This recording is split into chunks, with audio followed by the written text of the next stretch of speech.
Good afternoon, ladies and gentlemen. A very warm welcome to SMU and to a public lecture organized by the Center for Civil Security.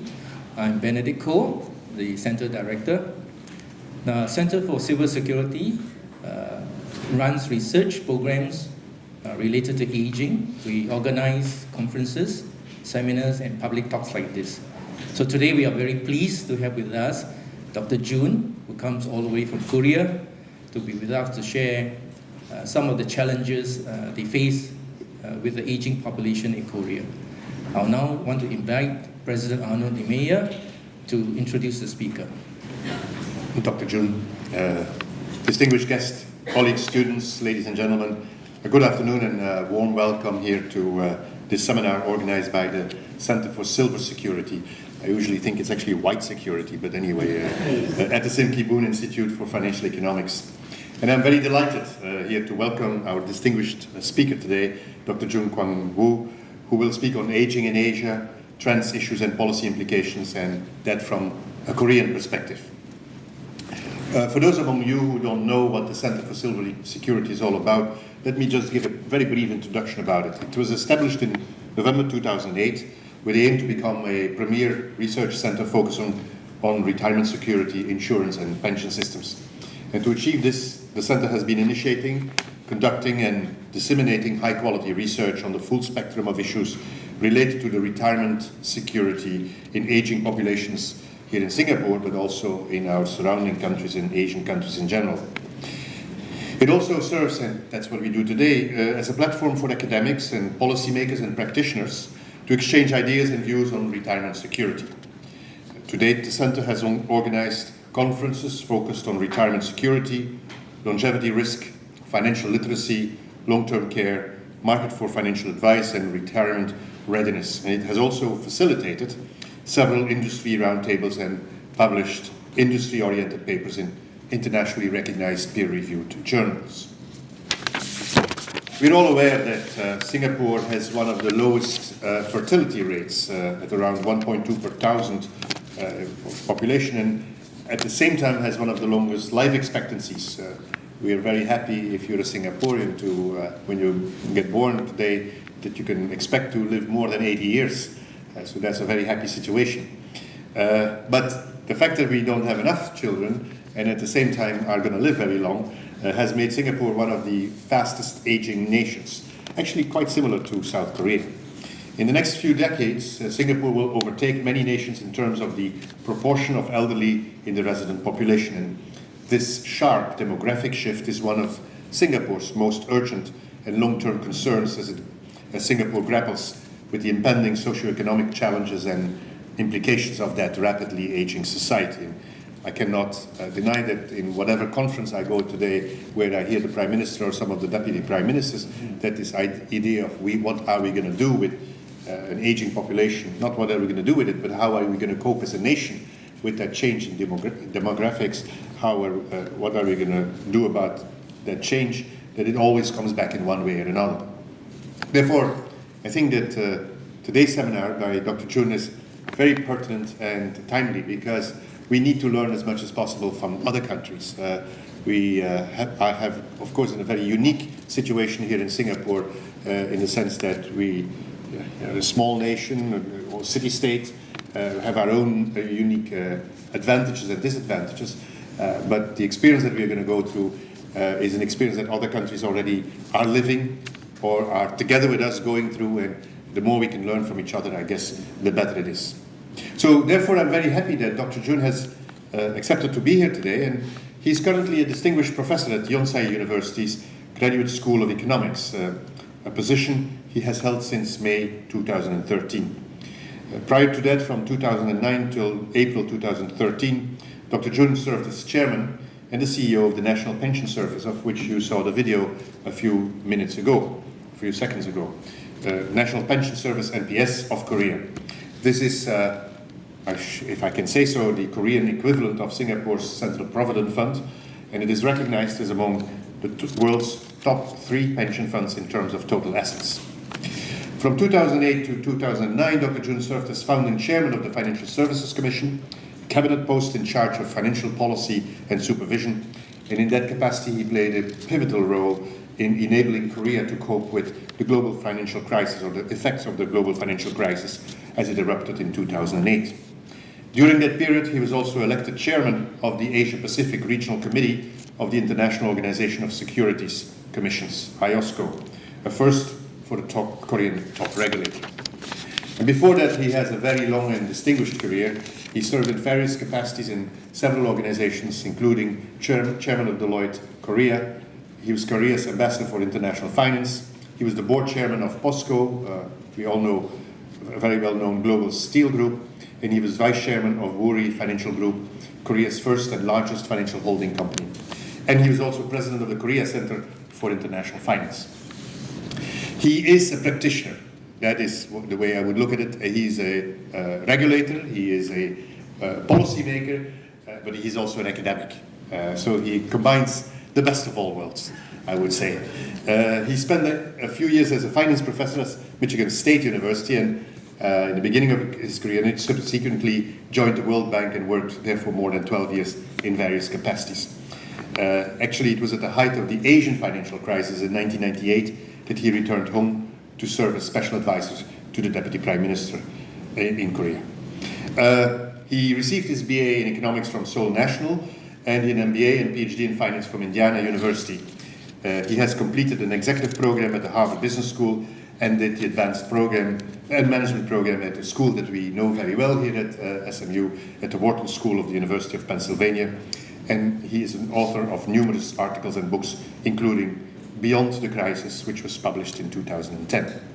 It is with this background as an academic, as an international regulator, as a regulator in Korea, as a practitioner, as a policymaker, as I said, that it's with that background and with the most recent background in managing the Korean National Pension Service that Dr. Jun is very well positioned to share with us how the government and policymakers in Korea are dealing with a very urgent aging issue.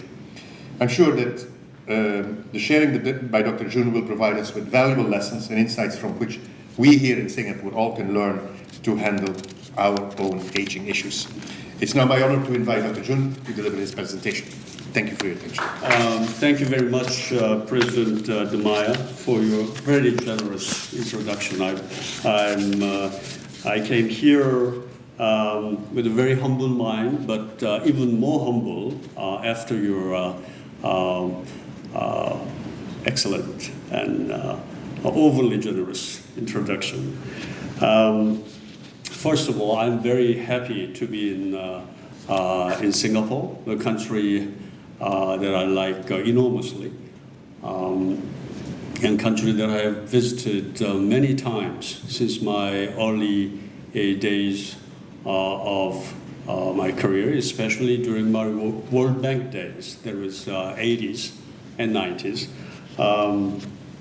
I made a very frequent trip to Singapore, and I've been amazed at the way the country has flourished over the last several decades. So I'm here not just to share with you the experience we had in Korea, but more so to learn from you. And as President De Maya has said earlier, we have a lot of commonality between our countries, including this rapid aging and low fertility. And in fact, I am reminded by interesting remarks from a friend of mine who's a Swiss ambassador to Korea as of now. Earlier this year, he invited me to dinner, and he told me some interesting background he had. That was, he said he has been living with three S's. One, he was born in Switzerland, and later he became ambassador to Singapore before he moved on to South Korea. So, S is very important for him, and amongst three countries, he saw a lot of similarities. Relatively small countries, but have taken very open economic policy. And in the end, very successful, at least up to this point. And those countries are surrounded by large neighbors.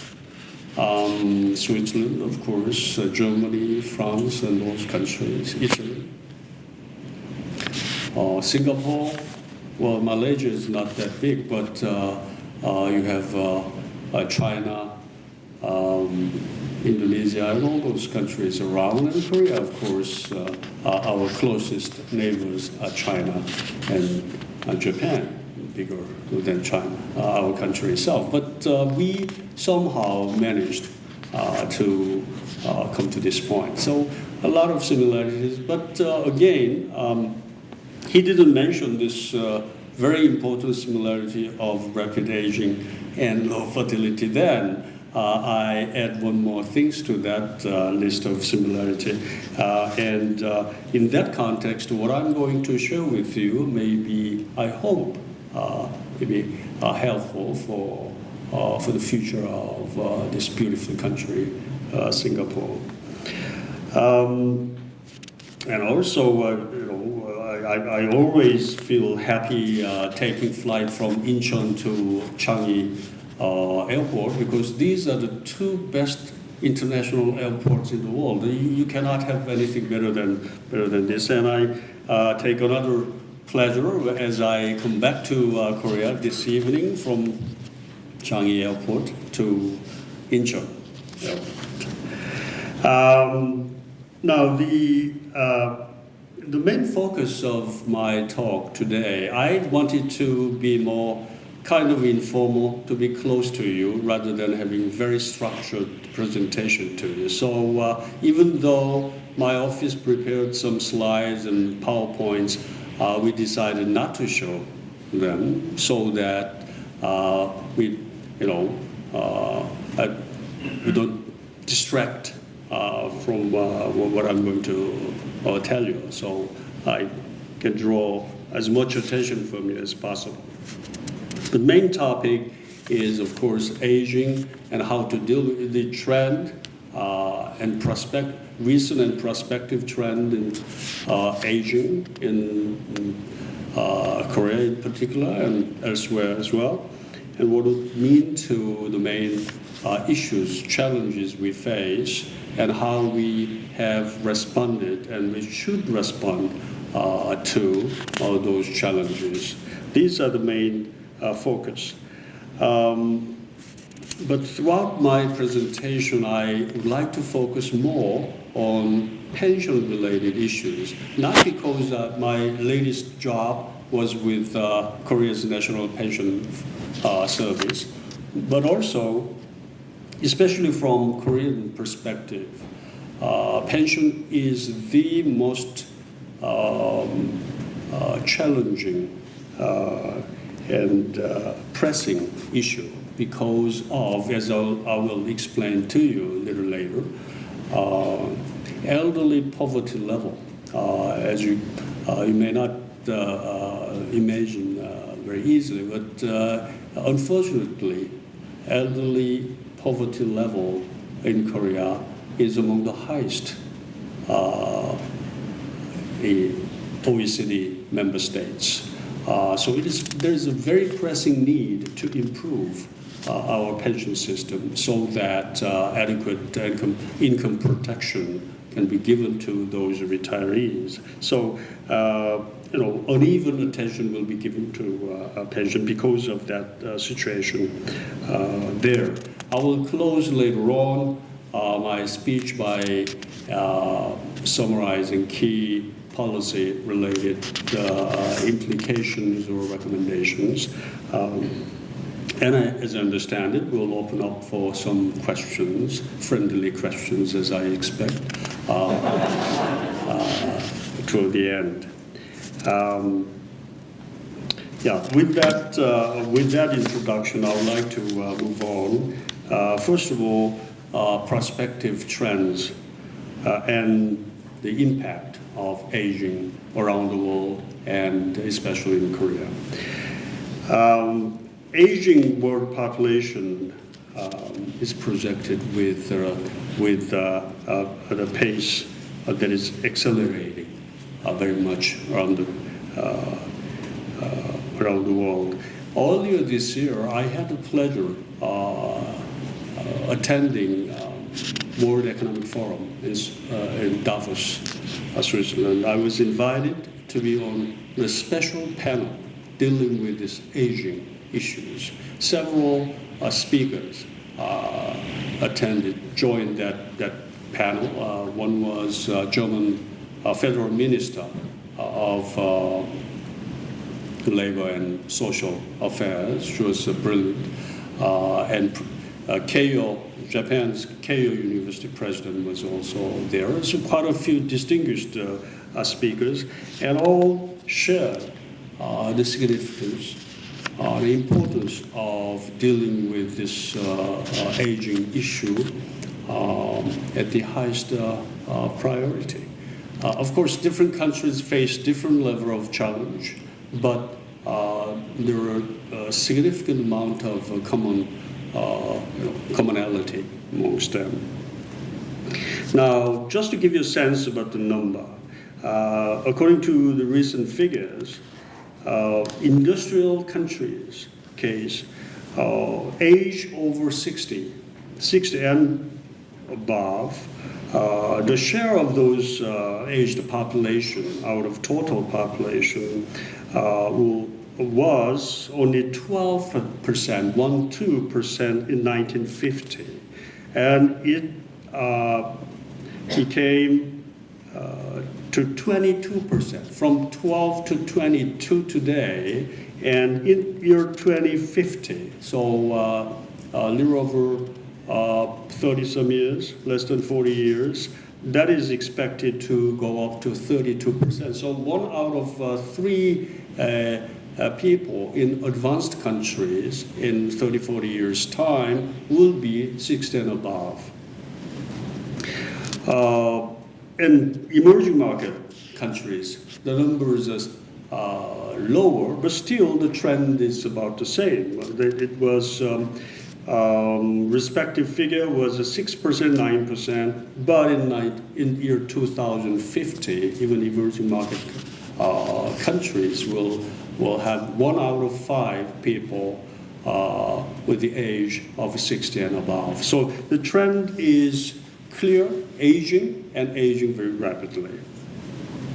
Now, in this process, so-called demographic dividend is diminishing. This is pretty much across the board. Of course, there are some you may call winners and losers. There will be some countries who will be affected less by the declining working age population, but there are some other countries that will be affected more. But more or less, this is a global challenge. That is, demographic dividend is declining.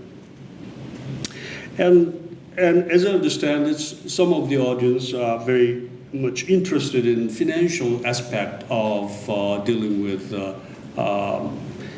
aging issues. In that context, what I can tell you is that because of the aging and because of the changes that are taking place in capital holdings, especially increasingly by senior citizens, aging population. So there we see tremendous changes in savings pattern, and accordingly, asset allocation patterns are changing as well. So now we see more of a savings translates more into investment and affecting investor portfolio more stable income to support their post-retirement period. And similar story can be mentioned for Asia.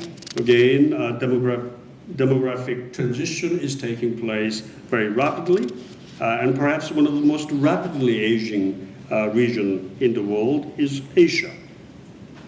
But still, like in the global picture, still within Asia, there are some diversities. There are some countries that will see more favorable, as I said before, working age population, some favorable movement, especially Philippines, Malaysia, Indonesia, and even Singapore was considered in that category, at least up to the middle of this century, according to the studies by international agencies. And most unfavorable trend will be experienced by three countries, the northern part of Asia, as Japan, Korea, China, perhaps in that order. In these cases, including Korea, the country that will experience unfavorable this trend will have a situation where dividend becomes tax. So we need to do something very proactively and very quickly to mitigate the impact of aging, adverse impact of aging on our society and our economy as a whole. So far, too much cost challenges, risks, but we should not forget that any risk, any crisis creates opportunities. So we have to look at some sunny side of this whole thing. And one area, perhaps, is especially for this region, Asia, because of rapidly rising pension assets, including Korea's. I will come to that point later. And Singapore is no exception. It's an important country for that. So the region as a whole may have an opportunity to develop financial industry to the next level based on the leadership in asset management industry, because of the pool of fund is accumulating, especially in this part of the world. Let's talk about more specifically Korean situation. There are some startling statistics, and few numbers may tell the story very quickly. For example, population aged 65 and above out of total population, the share. In 1970, it was 3.1%. Very small percentage. In 1990, 5.1%. 2010, about 3 years ago, 11%. Now, 2020, in about 7 years' time, it will be 16%. That is above so-called the threshold for aged society. And by 2050, 37% of the entire population will be 65 years or above. And 2060, we are projecting that share to be 40%. By the time, believe it or not, Korea is expected to become the world's most aged society, surpassing Japan. So that trend is there, and it is, as I will touch upon later again, but the projection for aging, the trajectory of aging has a very low degree of low margin of error, right? It's more a projection rather than forecast. So very predictable path, and unless we raise fertility rate in a big way, Korea is bound to become very old, very aged society. Life expectancy. In 1970, a little over 40 years ago, Korea only 62 years old life expectancy. 2010, a few years ago, 81. only 2 years apart from Japan. Japan is 83, 84, that's the highest life expectancy. And 2050, we are projecting that to be 87, close to 90. So in Korea, like elsewhere, mostly in advanced countries, Homo 100 is the kind of term we use almost every day. And even we start talking about 120 is our age, not just 100. I may come back to that later.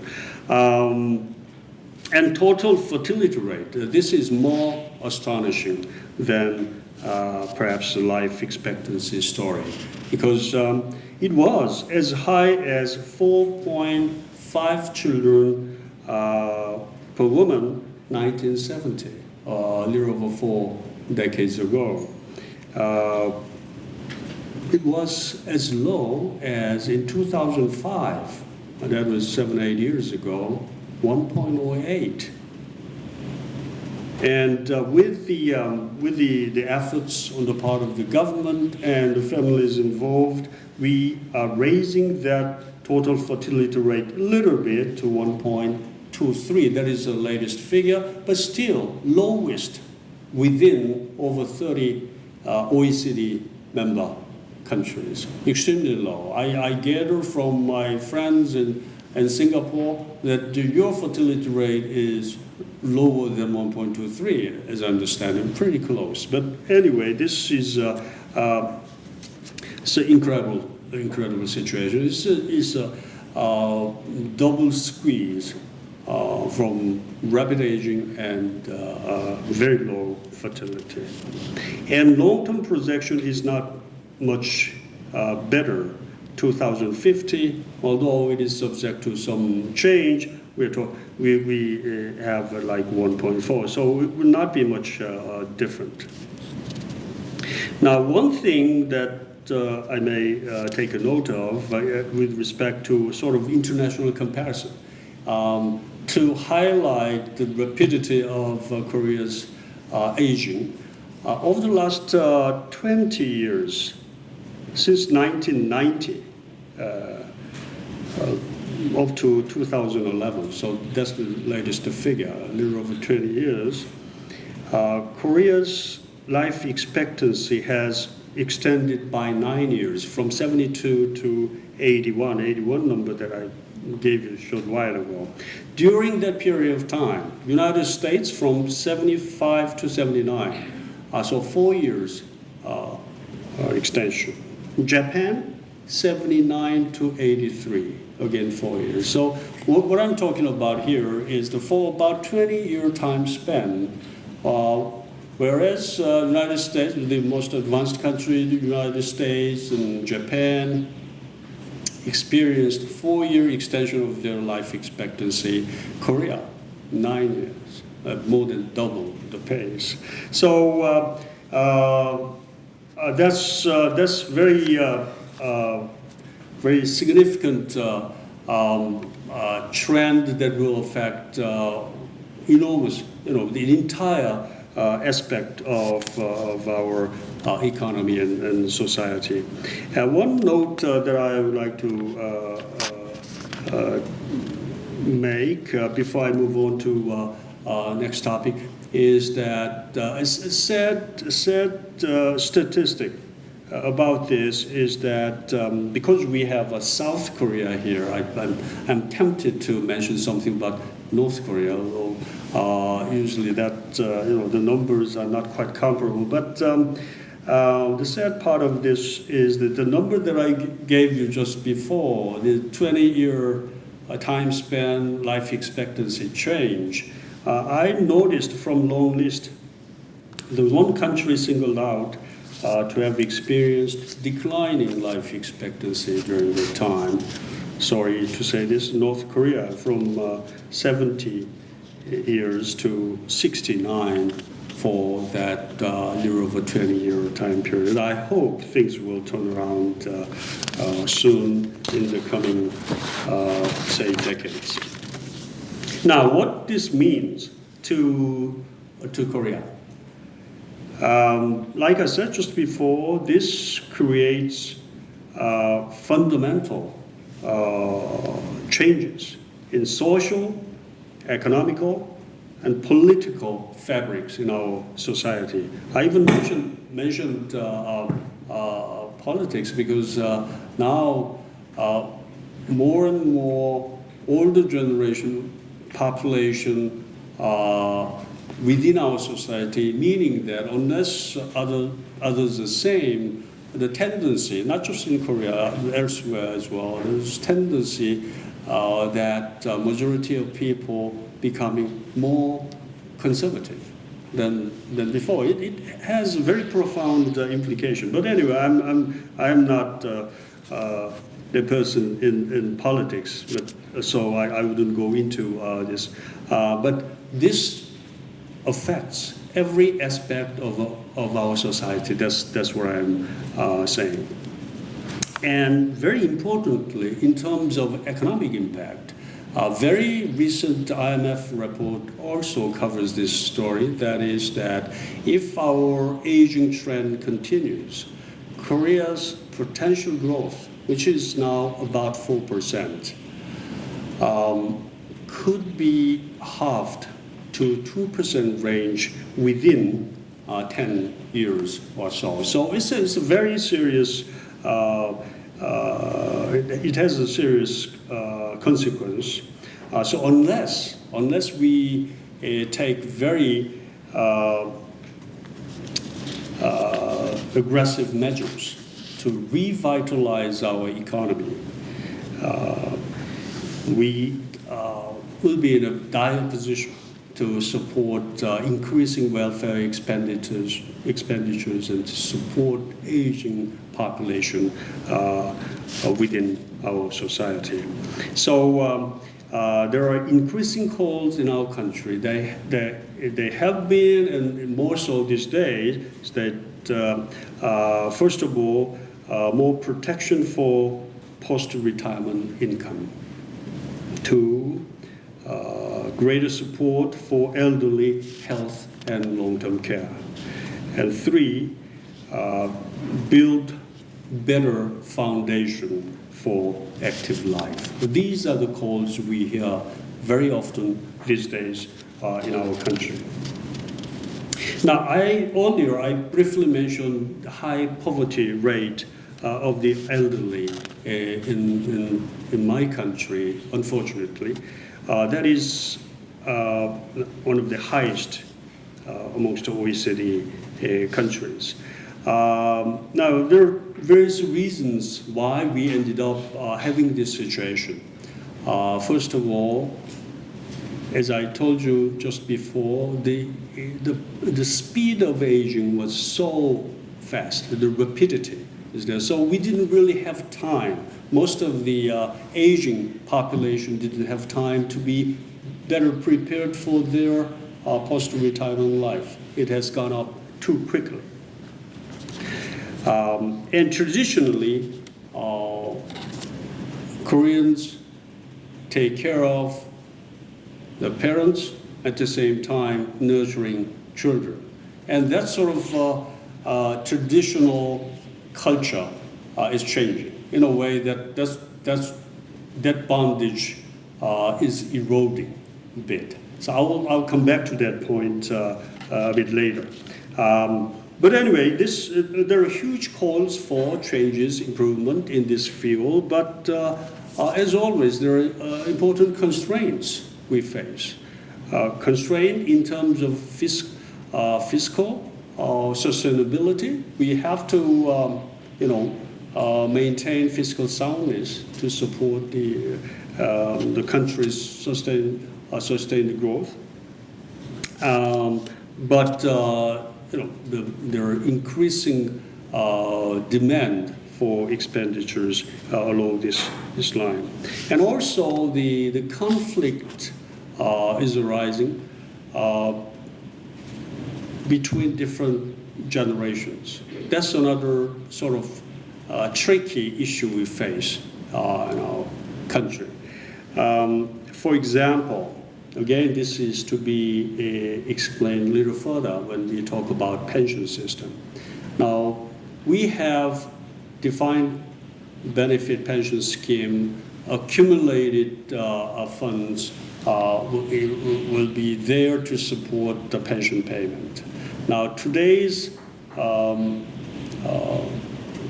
pension premium payment into the system is accumulated for future payment. So what we do today affects what's going to happen later on. So naturally, younger generation may expect current generation puts more money there so that their burden will be less later on. But there is a conflict because nobody is willing to pay more today. So that's one of the issues that we need to rectify in improving our situation. And also insufficient preparation for retirement in our country was also because of the low level of financial literacy. President Di Maia briefly mentioned in his opening remark. And that is a very important issue. This is something that we need to emphasize and strengthen, not only in Korea, elsewhere in other countries, including Singapore. And that issue came up during the Davos discussion that I mentioned to you before, because after all, government cannot do everything for individual retirees. Individuals should be more responsible for their own retirement. In doing so, what we need is they must have a good sense of how well they should and they can prepare for life beyond retirement. That is education, counseling in the area of financial planning. So that's very important point, but somehow for last years, decades, we have been lacking in this field, and we feel the adverse consequences of this. Now, with that background, I would like to spend some time on Korea's pension system. I mentioned that pension, I would like to focus on pension more than few others. Actually, the four areas of policy responses in dealing with aging are important in my view in Korea. There are pension and medical health insurance area and long-term care. And third is preserving quality of life, and fourth, family and quality of life, and fourth would be employment, creating employment opportunities. They are all important areas, and in a way they are related. But again, the very reason for why pension receives much greater attention in our country right now, and will be the case for the time being, is that many retired, aged population people are not adequately prepared for their post-retirement life. Now, Korea's pension system is like multi-pillar. Korea has multi-pillar income security system. Essentially, like in many other countries, we have four pillars. The very basic pillar, often called the zero pillar, and that is a very basic thing. We call it basic old age pension, BOAP. That's a sort of free money given to very poor people, underprivileged, vulnerable group of people in our country. That's about current recipients, about 5 million people. And then the first pillar, that is the very foundation of our public pension system. That is National Pension, the organization that I have run for up until earlier this year for about 4 years.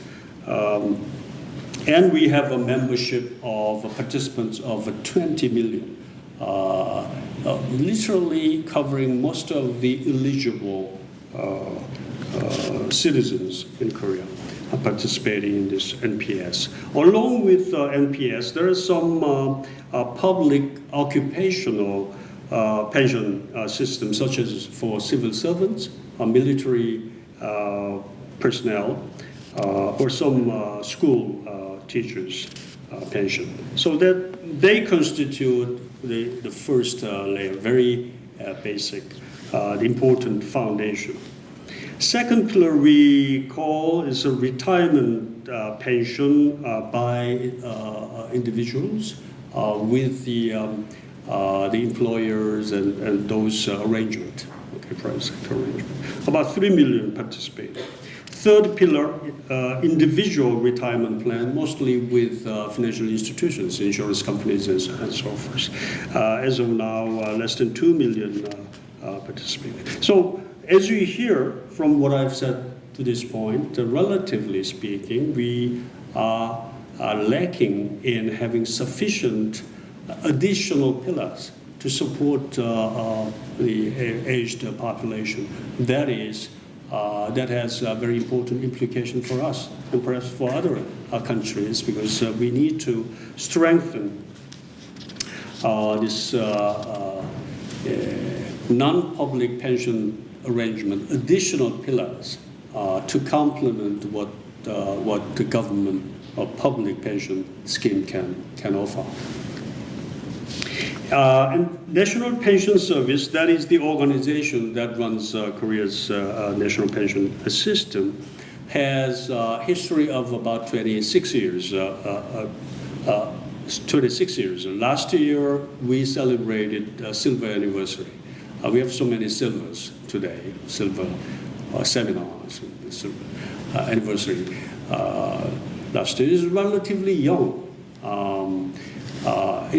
It's young.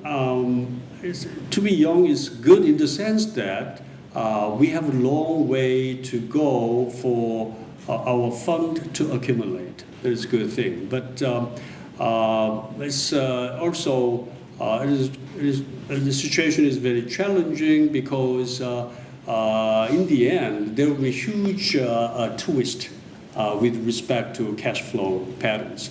When this younger generation start receiving their pension, there will be enormous burden on the cash flow situation of our program. So this NPS, this organization with about 5,000 staff. I don't know how many CPF has here. Probably less than that, because our country has more population. And two key mandates. One is to run the system, to manage collection, payment, and all those services to 20 million participants in the system. Throughout the country, we have some 100 branches, and most of our NPS staff are working there. And the other key function, I often said that NPS is an airplane or a ship or an automobile. They are run by two engines. One is pension management, operational engine. The other is a fund management engine. And that is not insignificant, because even though relatively small number of staff are working on fund management by the nature of that business, only there are over 200 or so. But the amount is growing very big. As of now, we have 400, in terms of US dollar equivalent, we have about $400 billion of asset. And it is expected to grow to roughly around $1 trillion level in about 10 years. So it is one of the fastest growing fund in the world. It's already third largest, but it is growing very rapidly. and it is, according to current projection, it is expected to reach its peak in the middle of 2040s, so some 30 years away. At that point, the size will be something like $2.5 trillion level. So it's huge, and because its sheer size, the management of that fund becomes very critical. Because for example, 1% increase in the expected return on the portfolio will extend the time of depletion of this fund by 9 years, almost 10 years. So it is enormously important job for us to well manage this fund. So during my tenure there, my focus was largely on improving our management capacity and changing our investment philosophy, if you like, or paradigm toward more diversified, more outward-oriented orientation. And I'm glad that made a big difference over the last 4 years or so. I'm happy to report to you that although I'm not here to promote NPS or market NPS, but with much luck, during my 4-year tenure, the return, net return on investment in dollar term was $80 billion. And annual average rate of return was around 7%, which is not bad because, the many asset managers, fund managers around the world have hard time these days because of, especially after 2008 global financial crisis, we now have a chronic low rate environment, low growth, low rate environment, creating additional sort of source of return on our portfolio is becoming real challenge. I was very lucky, and I noticed the situation will become tougher, and I decided to resign at that point before things get worse. So I retired before my term was over. But anyways, as a joke. But I emphasize this point because in our case, improving our system itself, institutional aspect or the replacement rate, there are things, pension payment period. There are many things that we need to fine tune to improve various aspects of pension scheme. Notably, 3 areas, right? Coverage, adequacy, and sustainability. There are a lot of things we need to do. We have done a couple of major reforms before. Now we will have to continue to do that in the coming years. But at the same time, it is enormously important for us to well manage this fund, very large fund, growing fund. Because this is growing, as I said to you before, because this is young. We have 20 million participants in this scheme, 15 million active participants putting their money, premium, into the system, whereas only 3 million recipients as of now. So there is net cash flow piling up at the moment and for the foreseeable future for the next 2 decades or so. Okay, now I'm going to skip a lot of things because by when am I supposed to be done? Only 5 minutes? I just started. Okay. I'll be happy to take whatever questions you may have. I think I spent too much time on this only part, but let me skip through much of this.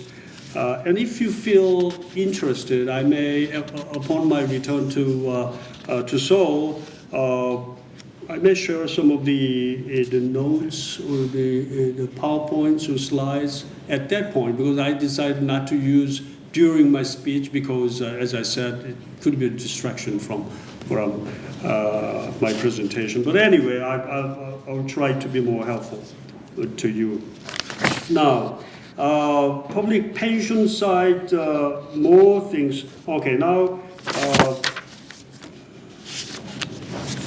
yeah. So the pension management capacity, we emphasize, I often did that as a sort of our basic principle. And this is the topic that I shared with students at Harvard Business School late last year. At their invitation, I had a pleasure giving a talk there, squarely on this topic, how best we can sort of manage this growing pools of fund. I sort of invented the term there. We have a principle of pursuing, sharpening our edges. EDGES, edge is our competitiveness. E, ethical standards, because a public institution, we need to, earn our money. Okay, very highest moral standard. D, diversification, more diversification before. NPS, even with the large fund, before my tenure there, we had a tradition of placing most of the money on domestic fixed income securities. Now, I felt it's no longer, it should be the case because of low rate environment. Obviously we cannot generate sufficient return. G, globalization. Now, before I joined NPS, the share of international assets in our portfolio was about 8-9%, very small portion. Now, during my tenure, it went up to about 20% or so. More to go, but still, it's a large change. In terms of absolute amount invested in overseas asset, tripled during my tenure, and we opened up overseas offices and so forth. Another E, edges, E, is external management. It's a very interesting point. Unlike some of these sovereign funds or pension funds, we actively use outside managers. Professor Ko asked me about that, I think when we met yesterday, but we have a policy, a strategy to have some balance between our own management and use of external managers. Perhaps more so than many others, because our fund grows very fast. Our internal resources, internal staff have limited capacity to allocate all those funds around the world. So we have to use outside expertise and sometimes join force with other major international investors, create consortium and so forth. So that is another sort of philosophy I pursued. And last S is sustainable return. We are, as a long-term investor, like in any other pension fund management cases, we emphasize sustained return, not just a one-year short-term return. So based on this principle, we have expanded into more balanced way into various asset categories over the last several years, and that trend will continue. That philosophy or strategy will continue even after my departure. Now, very briefly, Korea's healthcare system. Actually, the reason why I don't have to spend too much time on healthcare in Korea is it's in relatively good shape, especially from aging population, from vulnerable group of people, because the system has been set up to subsidize, help low income, less privileged people.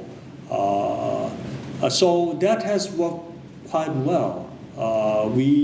Insurance payment is proportional to income or wealth. So higher income people will contribute a lot to the system, much more so than actually the amount that they actually use. Right? So that is used to support less privileged people. So relatively, it's in good shape. Although we have to improve, continue to improve the system to especially in terms of financial sustainability side, because now medical insurance cost about 85% are covered by premium income into the system, which is run by National Health Insurance Service. It's a sort of counterpart to NPS. They NHIS is in charge of healthcare system.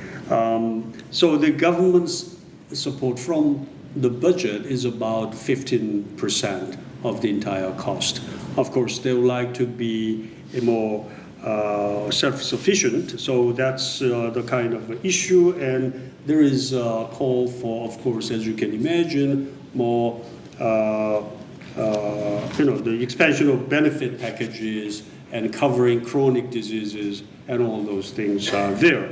Nevertheless, it's relatively in good shape, and partly because of that, actually, our life expectancy has improved that much within a short period of time, thanks in part to that rather effective health system. Now, long-term care insurance has been introduced. This is for the elderly since 2008. Now it's expanding now, but still it covers only about 3% of the elderly Korean with the serious limitations in their daily lives. I'm sure this is the area that has to grow further. Family, third area, family and quality of life. Here, I mentioned that there is some cultural changes in our country, especially the current middle income people or early aged population are the worst situation, because as I said, they are the ones they devoted themselves to support both sides, parents and children. All of a sudden, they are not being well supported by children, because children, the younger generation doesn't give enough respect to the kind of culture we have nurtured for a long period of time. One interesting example, even though my time is running out, but I'm tempted to share with you this sort of example that says something about sort of cultural conflict in our country.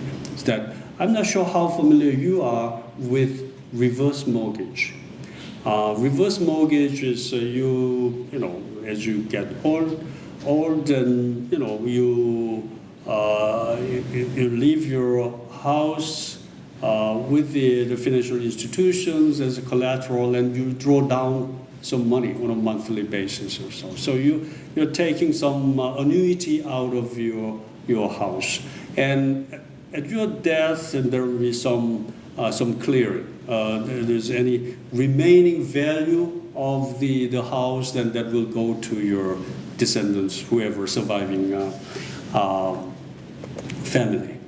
Now, during my days at the chairman of FSC, there's a Financial Policy and Supervisory Authority, I wanted to push that program much further. But we didn't get enough mileage out of that because of a sort of cultural conflict or resistance. The story there is that when the parents wanted to have this reverse mortgage arrangement, the children were not terribly happy with it because traditionally the kind of house that is left after parents' death, that will be ours. but now you're drawing down from house, and when you go, eventually, and nothing will be left. Something like that. So it's not really funny. It's a very sad thing, but that's the kind of dilemma we have to deal with. I shouldn't overplay this sort of story, but I'm sure there will be some subtle stories around this. And this is the area that we need to work out more. And this, again, amplifies the need for more independent, responsible preparation for our own post-retirement life, because things are changing, our environment and culture are changing along the line. So there is sometimes, we use joke like that, a pension is better than the child. Or, you know, if we go even further, maybe bad pension is better than good child.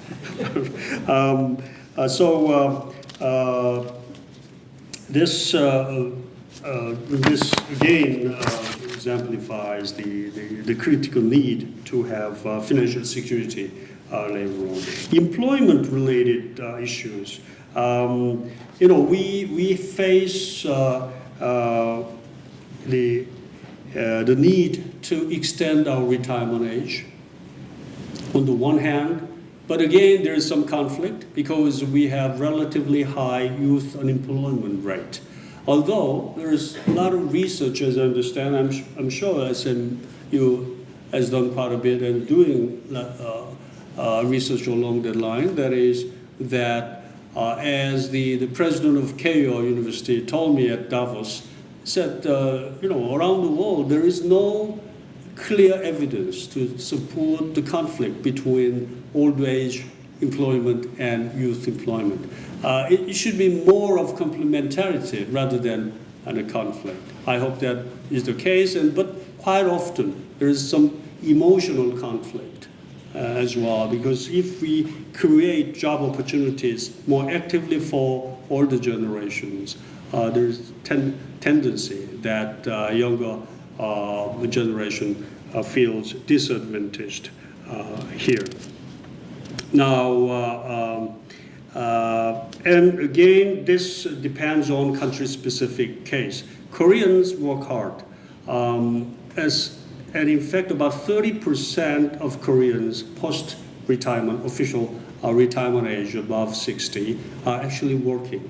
That's one of the highest percentage amongst the OECD countries.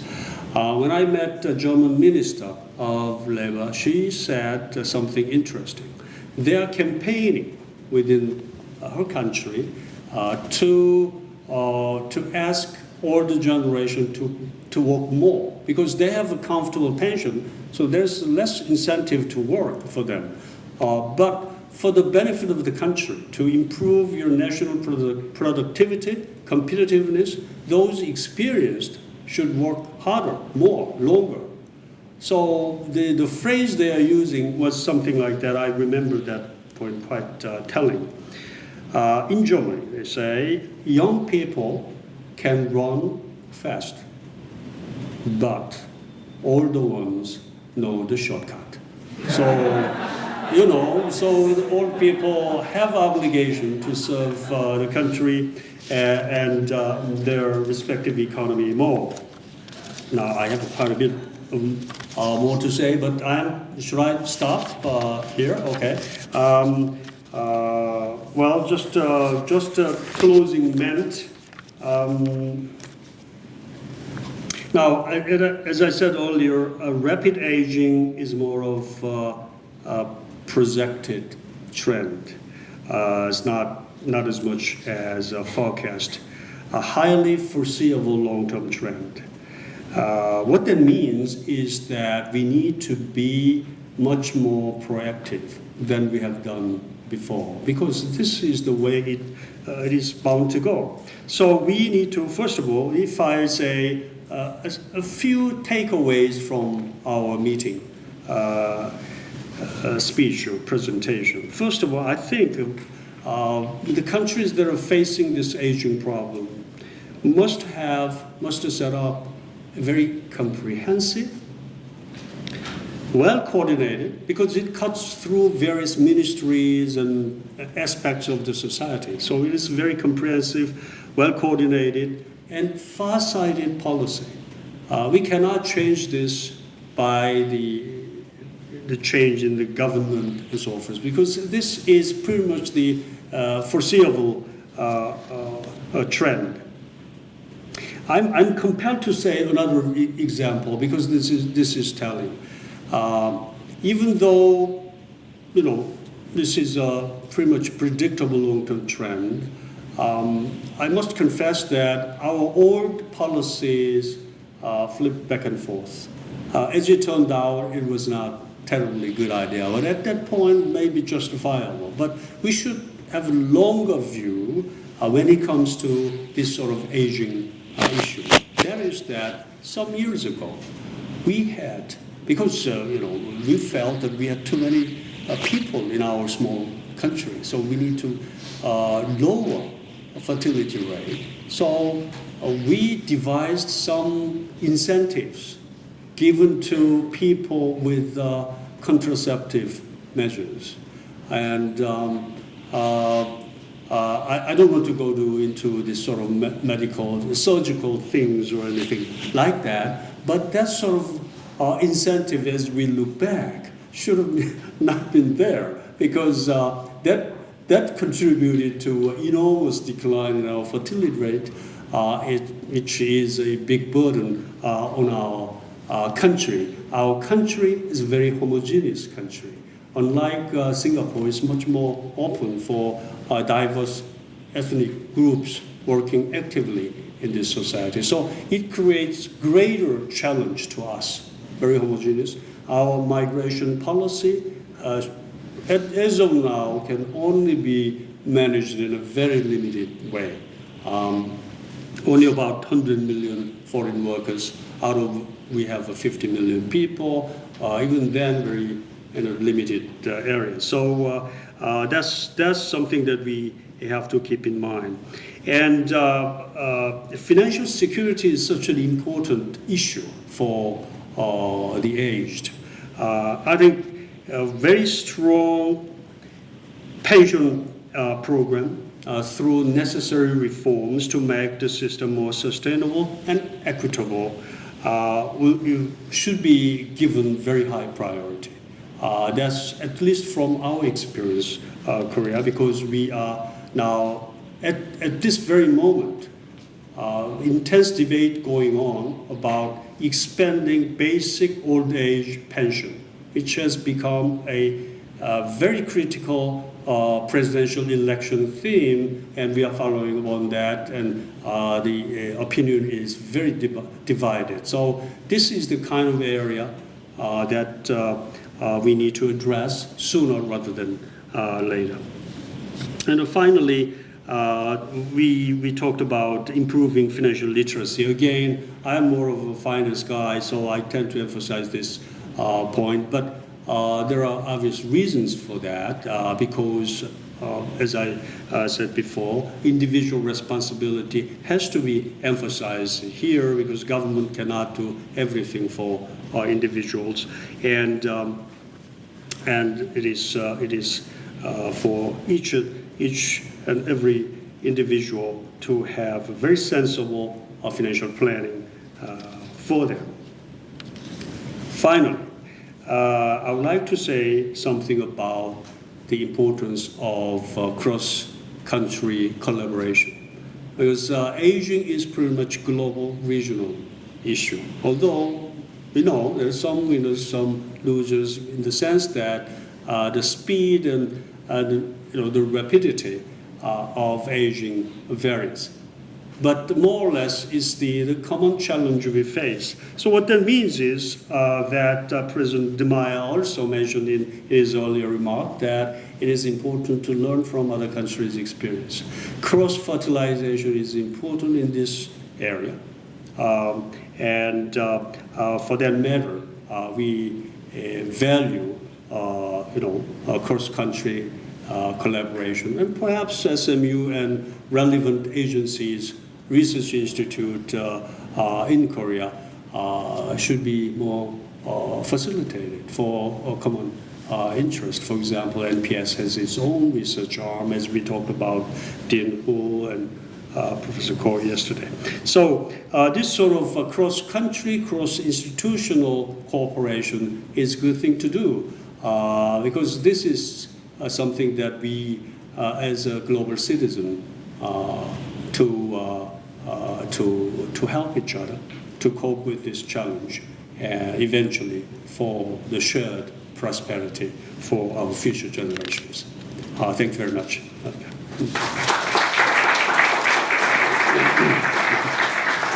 Hi, my name is Kevin Mario, and I'm an academic with Singapore National University. You mentioned that Korean medical healthcare is in very good shape. I have lived in 3 countries, United States, Korea, South Korea, and Singapore. And I understand what you mean. So, in the US, the typical hospital bill could be like $10,000. In Singapore, it could be a couple of $1,000, and in Korea, it's like a couple of $100. So I have 3 related questions. How does Korea manage to keep both, total healthcare costs and insurance premium so affordable? Is this sustainable, and what can Singapore learn from Korea's experience? Oh, well, I'm not an expert on the medical insurance field, but what I can tell you is that in Korea, as you said, we have a much more affordable system in the sense that it's less privileged segment of the people have a good access to health care at relatively low cost, meaning that those doctors and hospitals may not make sufficient money compared to other countries. And some doctors are complaining actually quite a bit about how sort of poorly they're making from their service. And some hospitals do not make sufficient profit to maintain its facilities. There are some cases like that. So in this environment, it's difficult to have a situation where everybody wins. So in a way, we are maintaining this system for vast majority of low-income people or Asian population at the expense of other sides. So there has been an intense debate about privatizing or partially privatizing medical service industry. As you can imagine, there's some proponents and opponents. Proponents, industry side, they are making a big voice for that, but at the same time, some more liberal side of the people who are more concerned about insufficient financial resources to have a good access to a hospital, do not want to open up that for competition or higher expenses, medical expenses. Hope I answered that. Let me just follow up on that question. You mentioned that the premium is tied to income, which means that those who are paid with a higher salary will pay higher premium for healthcare. I was wondering, is there a lot of resistance to this kind of payment system? No. Yes.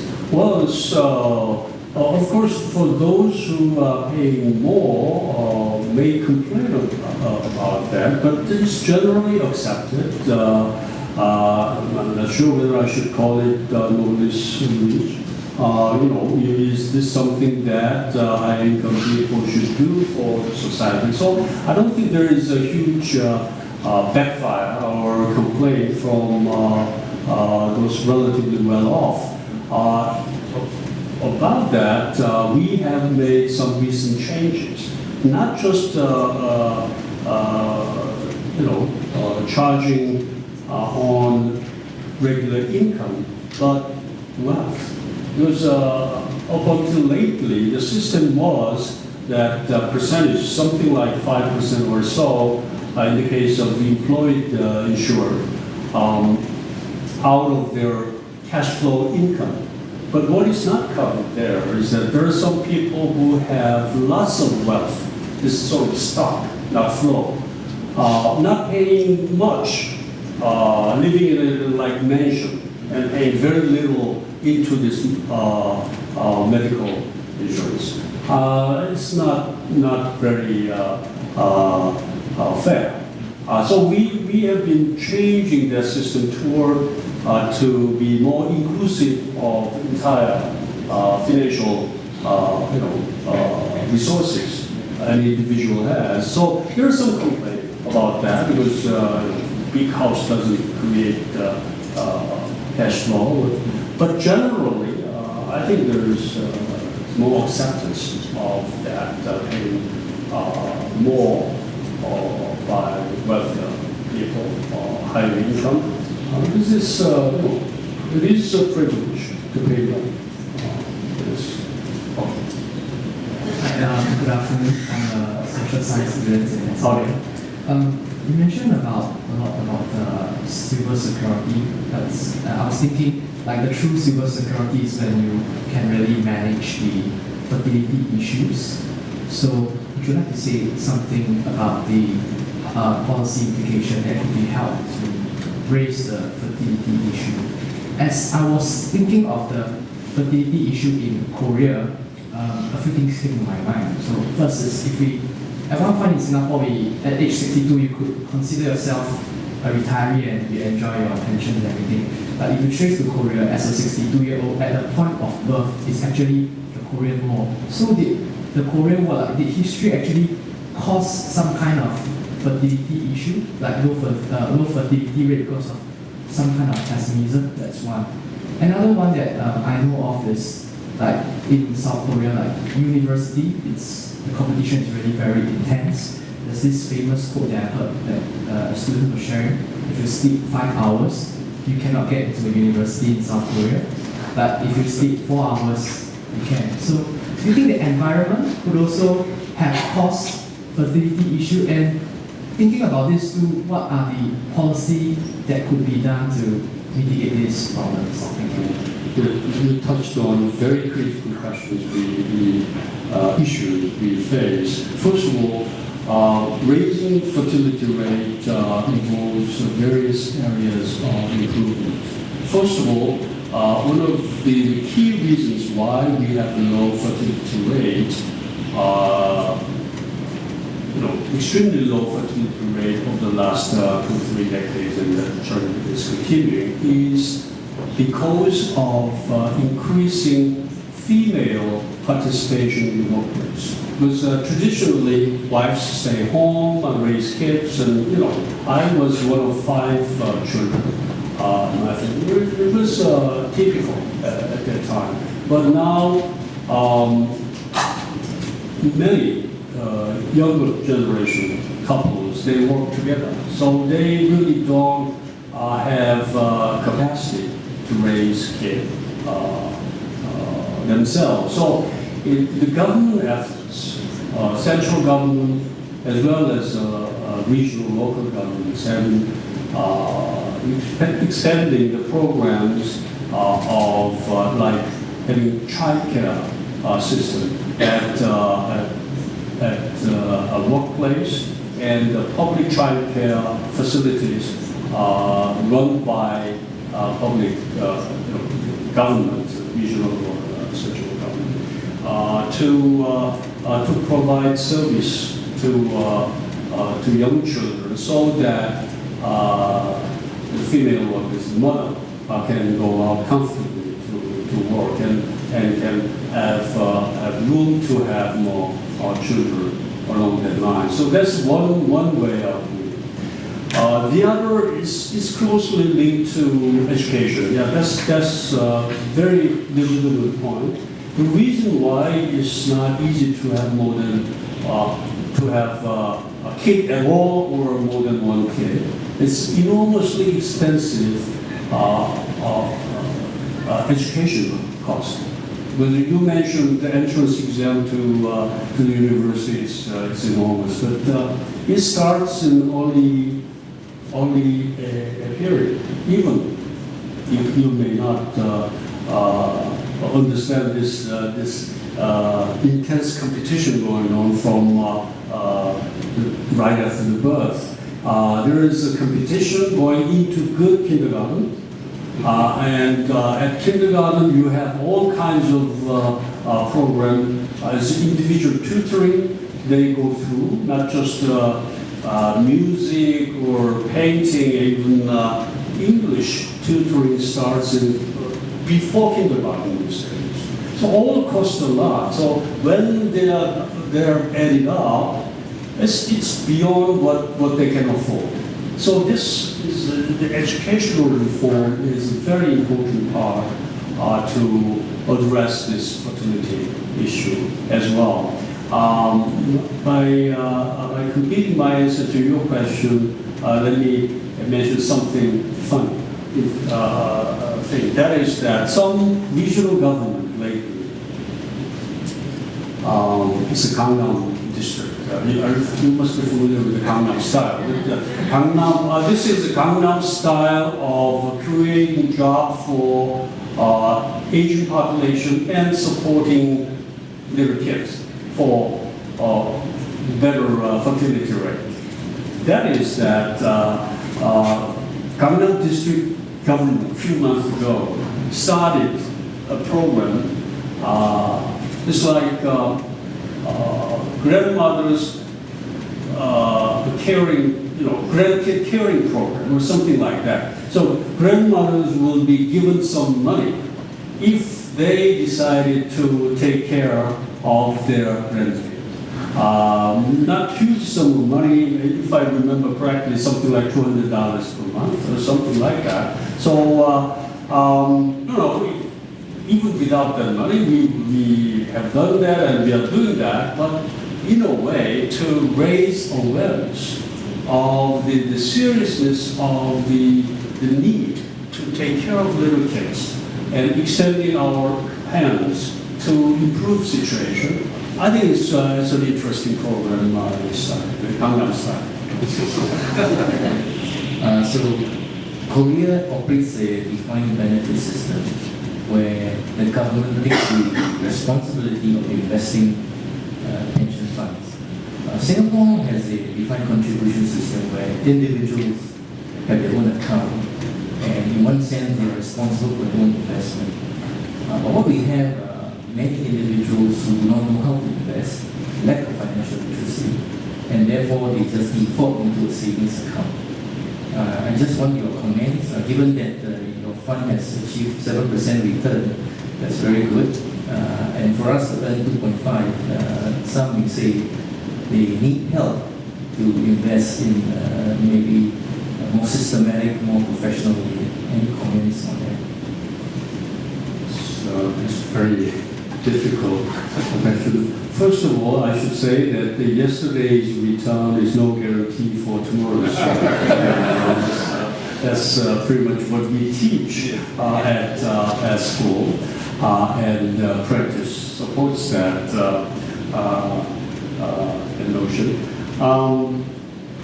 Now, it's tough environment, of course, in many countries, in Korea. Without the kind of shift we have initiated in our portfolio composition a few years back, I think the rate of return today would be much lower. For example, stock market side. But globally, advanced market this year recorded almost a 20% return, whereas most emerging market, but Korea is sort of in between. But our stock market performance was relatively not very favorable. It was only about 2% or so. Better than some other countries like India or New Zealand, suffering from QE tapering issues. But I think overall, individually, this points to the importance of the point we made on financial literacy. Have more understanding of the sensible financial planning they must have. Of course, to make that possible, I think there is an implication for the government to have sufficient set of investment choices made available for individuals so that they can create most optimal or desirable basket of assets to meet their need. So deepening financial sector, developing financial market is also an implication for the government. But the individual level, this sort of more education, literacy level enhancement is very much needed. And fund managers, central government level also, I'm sure they have a great capacity and reputation to run. But to do that,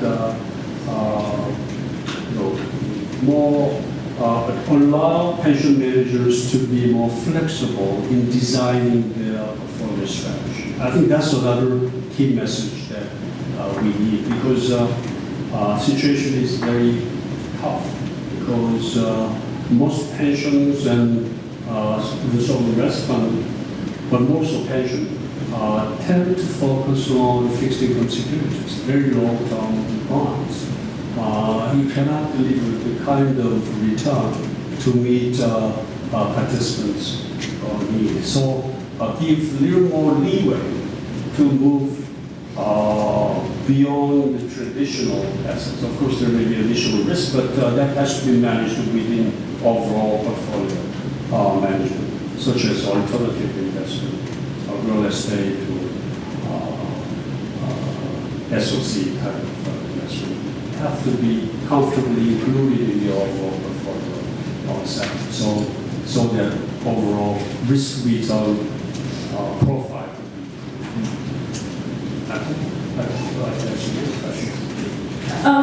You touched on actually reverse mortgage earlier.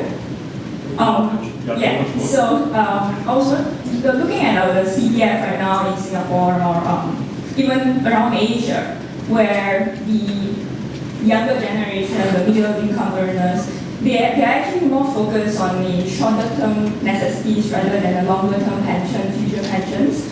So do you actually see a future in terms of like reverse mortgage? Because for us Asians, it's actually a cultural mindset where we would like to always leave something for the next generations. So do you actually see a future? Reverse mortgage, whether that will be successful or not, I think it must reflect not only the cultural aspect, but also the kind of individual portfolio structure.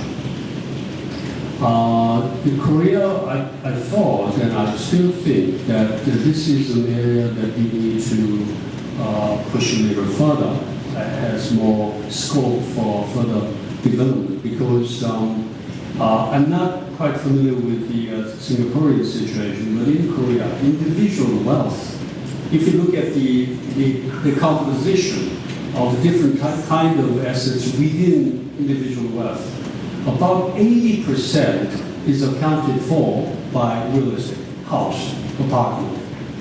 So, great majority of what they have is essentially the house.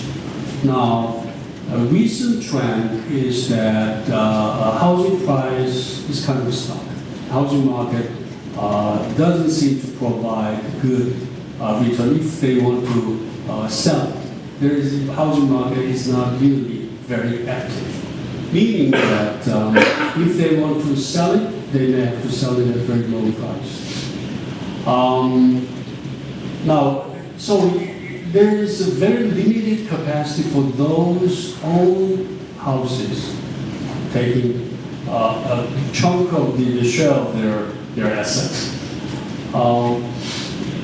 They cannot have access to creating cash flow they need. So what we are trying to do at the government, through one of the government subsidiaries, to work as an intermediary to provide cash flow to those homeowners with the collateral on the house. So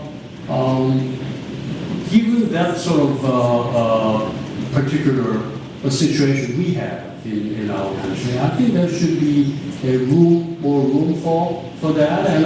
And the recent trend is that although it's still a small number of participants, but there's some upward trend in utilizing the reverse mortgage. So I cannot really comment on the current situation and future prospect here in Singapore, but in our country case,